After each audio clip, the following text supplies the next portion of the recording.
So what happens after those first few hours where a malicious package has been published? Not a lot, in all honesty, and that's kind of the problem. There's a window where a malicious package has been published and everybody is at risk. Nobody is aware. The community or threat intelligence sources haven't been made aware or haven't discovered the threat. And so that's where the security focus needs to be placed, right at that window, the first few hours or days even, where a malicious package could have been published.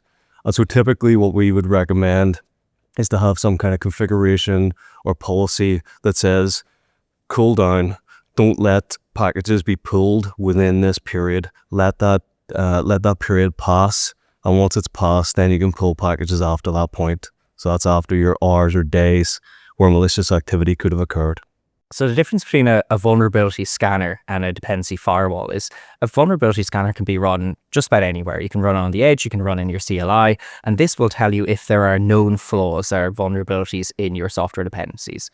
With a dependency firewall, it's solving a few problems. First one is, rather than pulling blindly from those open source upstream registries, instead you're pulling or proxying through this dependency firewall. And at this point, we can enforce certain controls to say what we don't do and don't permit as far as software dependencies.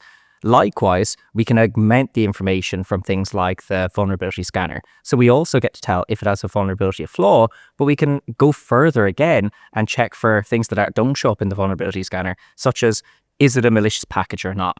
The idea here is we're doing these controls via dependency firewall at the earliest possible stage. So developers don't accidentally or deliberately pull in malicious code into their environment only to scan it later via scanners. Besides your traditional vulnerability scanners, which will tell you if there's known vulnerabilities in software components within your application, there's a bunch of other things required to make sure that you are safe when it comes to using open source software components.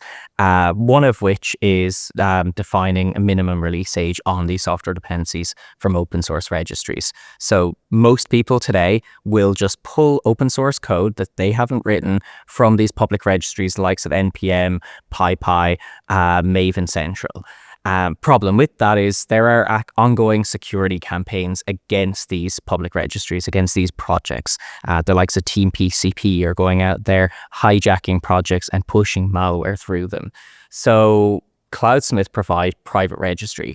And this solves one of the problems in the sense that we don't just blindly pull from the public registry. Instead, we can pull it into a safe registry for our developers to consume. Second to that, we would define these minimum release age policies, these cooldown policies, to say policies are packages that are newer than 2 to 3 days.